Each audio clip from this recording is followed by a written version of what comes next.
Mr. President, thank you very much for speaking to RT at this difficult time for your country, difficult period, which is what my first question is about. Your recent absence during the Tal volcano eruption, and people have been worried. There has been widespread concern about that absence and about your health. Are you still fit to be president?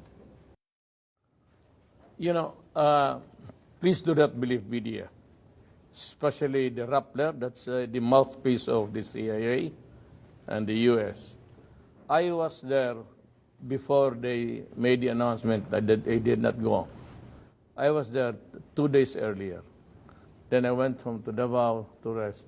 When I came back last night, I went directly again to the evacuation areas.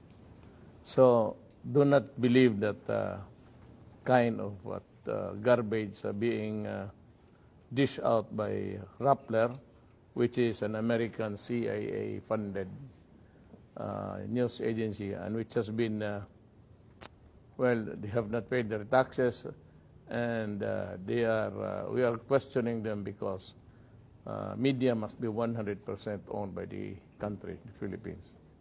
We found out there are a lot of, for one, it's owned by the Americans. And so it does violate the Constitution, which says that media or the press should be owned by 100% Filipinos. Well, while you were there, when you went back to the volcano, you promised to pee on the volcano and to eat its ash. Is that part of a new government policy, perhaps, a war on volcanoes?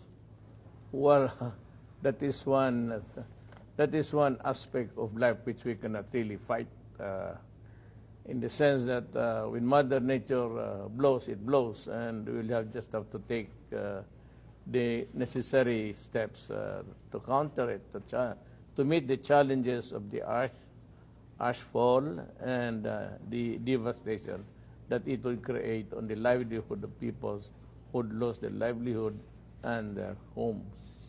Well, as you say, you know, it's never easy. Every new day brings a new challenge. Yes. One of your latest challenges is that you got a taste of U.S. sanctions for the alleged mistreatment of an opposition politician. My question is, have you learned the lesson that Trump was trying to teach you?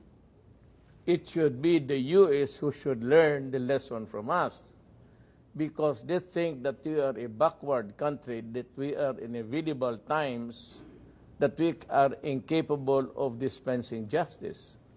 We have survived. In 1946, we were declared a republic. And before that, we fought the Americans in their occupation.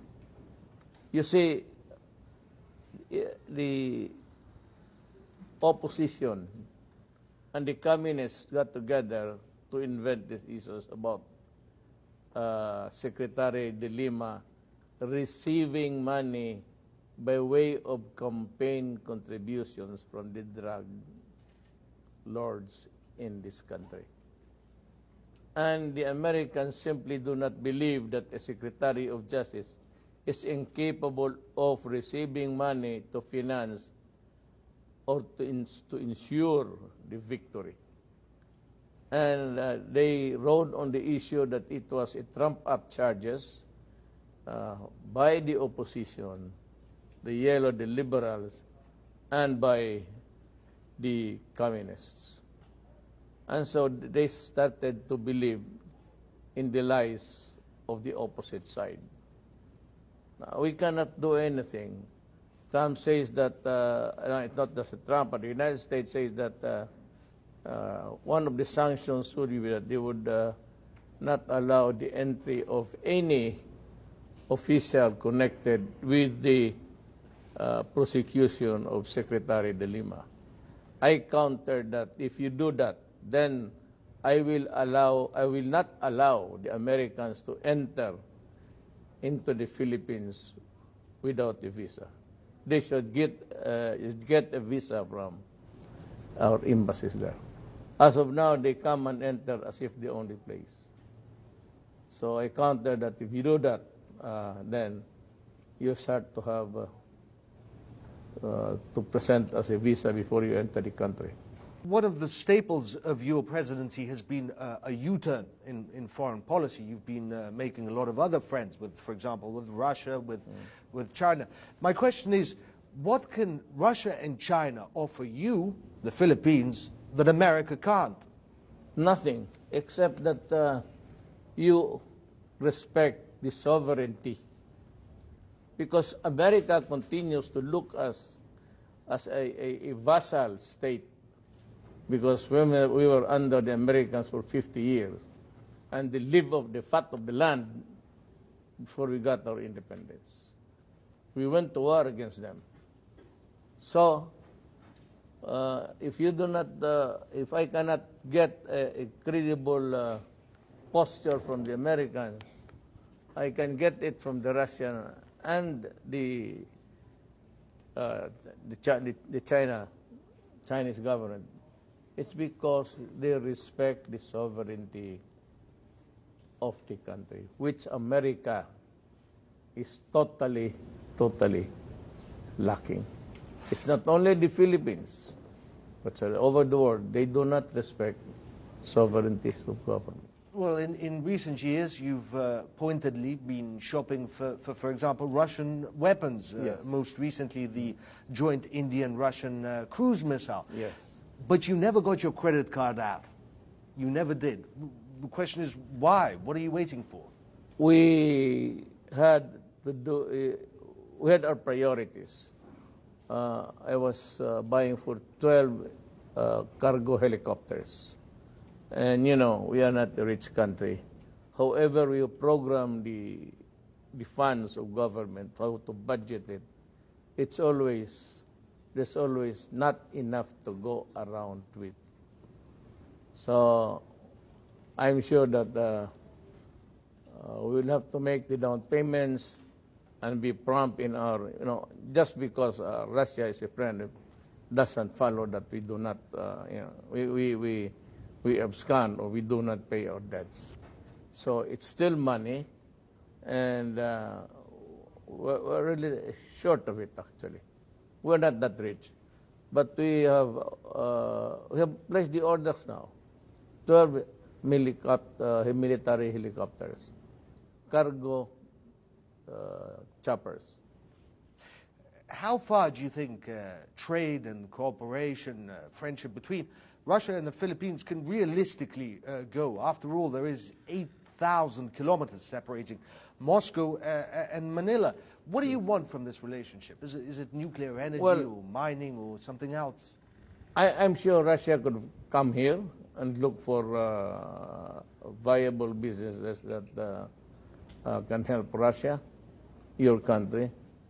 And we do not consider the distance as a limit in our friendship, in our desire to be a partner of Russia and the rest of the Eastern countries in trade and commerce. We do not think that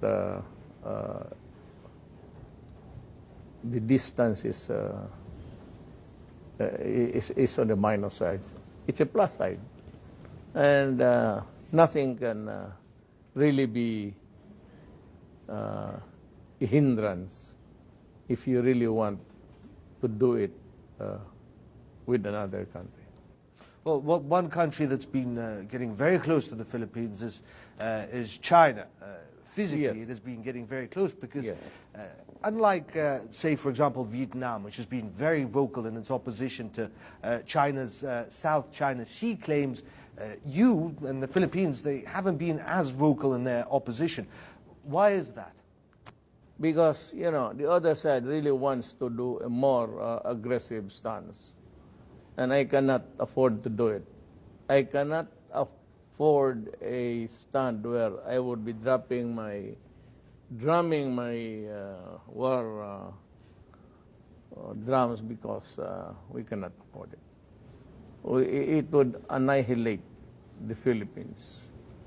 And so that is a very dangerous. Spratly Island is near our islands, Very close. our provincial islands. the local government of the Philippines is near them. And so it would be a reckless move if I send out, just like Vietnam, small vessels only to get the bloody nose at the end of the day. The response might not be that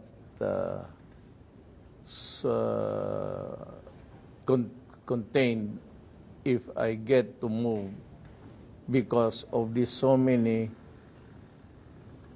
American ships here.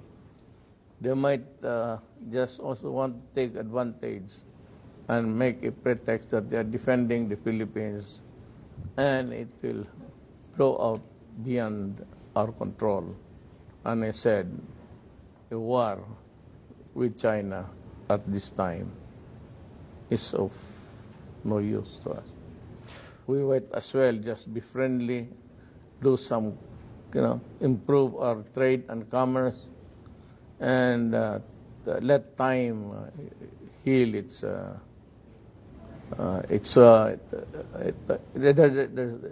Tomorrow will take care of itself. One thing for sure. And like any other historical claim, the world is always changing. And we did not really do it at the expense of the lives of Filipinos. Well, speaking of changing times, you've been president now, you're into your fourth year. Honestly, how would you rate yourself? How would you rate what you have done? Because your war on drugs has divided the world. Correct. Your Duterte-nomics, as they call them, have divided economists. Will you be remembered as someone who solved problems or as someone who created problems? Well, no need to remember me in the future. But let me say it here and now, that drugs can destroy, uncontrolled drugs in a country will destroy itself. And I've told everybody that if you destroy my country, like the Philippines, with drugs, I will kill you. There's no quarrel about that. I will kill you. And about the economics is I'm veering towards so many. I'd like to open new fronts with Russia, with China. We have increase in trade and commerce. It's robust. And maybe if I could start trading with Russia, it would be good. It would be not fine. I mean, America is not the Philippines, and the Philippines is not America. It ain't that way anymore. And I refuse to dovetail their American foreign policy. They were always antagonizing the Chinese, and so did the Philippines. I just received an invitation to go to the United States together with the Asian leaders. I haven't been to the States. I was invited by Obama. Will you go? No. No. Didn't you say you wanted to make friends? Yeah, but one time when I was being criticized by Obama in a press conference, he should have realized that I was also a head of sovereign state. But he should have criticized me in the proper venue. Should have brought the case to the United Nations rather than castigate a president of another country on a press con. So I got mad. But I would never do it to Trump because he's a very nice person. Actually, Trump is a nice person. It's just his style of doing things. But Trump does not. I do not believe that he really wants to go to war. Maybe he wants to teach some leaders also. How can the Philippines stay on the path that you set without you, without your passion and without your unique style? Frankly, I cannot answer the question, and I cannot even who's going to succeed me. It would greatly depend on the people now, either in the opposition or with me in my administration, to really think hard about it. But if we are improving economically, if we have reduced crime to 47%, we have lowered the drug-related crimes here, it would mean a lot. I would gladly say that no country can progress without law and order. No country, no city. That is in my experience. Lastly, if I may, why do you think people have allowed you to do and say what you have done and said? Why is it that sometimes you've done things that they don't want, and yet still they support you? Well, because people are used to, human beings are animals of habit. When it's being done and done and done, repeatedly done, it's kind of it comes to them naturally and almost a second nature. But when they see things, when they see good things arising from a little discipline, if they say improvement of the things which are allowed but are prohibited, people should realize that it is in my generation, it is during my time that I should be doing things to protect, to make them easy. I fight the wars, and I want to end it now. And I want to end communism. I want to end drug problems, or at least reduce them to the barest minimum, so that the next generation will not have so many problems to solve. Tell me if it's wrong to be passionately defending your country against drugs, especially now that the drugs come in from the Bambo trial, the Bambo trial, and Senyelosa is also coming in with cocaine. There has never been there's always been a short of supply, but now there's an abundant, and it would only come from Mexico. And the triad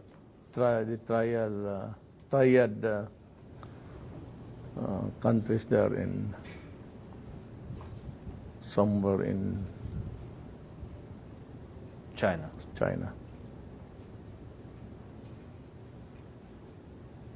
Well, it is not the policy of China. China also executes people. But we are not as rich as China. We don't have the most sophisticated gadgets. We cannot afford the high-priced drug, whatever it is, equipments that can tell you if drug is there or not.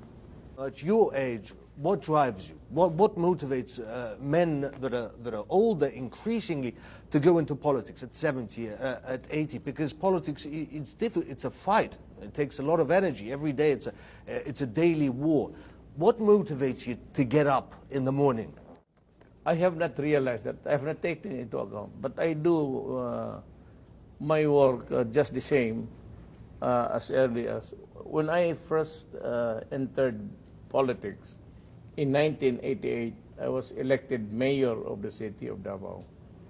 Then for the succeeding years, I never lost an election until the presidency. So it started in 1988 as mayor, then as a congressman, then as a vice mayor to my daughter, to skip the prohibition of a successive fourth term. It's only good for 3. Then I asked my daughter to run as mayor. I ran for vice mayor. Then resume my mayorship again. Until this, I never realized, I never recounted the years that I was in politics. I was there just to work and work and work since 1988. And aren't you getting tired? Yes, a bit, I would say. Physically, there's always a diminution. In the many hours you can stay awake, and the number of days you're out in the field inspecting public works and visiting military camps and all, and going to the fronts, especially during the Marawi siege. I was there almost 10 times. I flew in there, stayed until midnight, and flew out. So those were the things that I said, maybe the stress added to the, when you say bone weary, when you are really weary of doing things. And I said, because aside from the fact that you have to stay late and you have to travel, and then there's the tremendous stress of flying where the bullets were whizzing around. And I got a hole in the helicopter, in one of the helicopters that I rode. President, you've been, like always, very candid and straightforward. Yeah. One more time, thank you very much. It's my pleasure.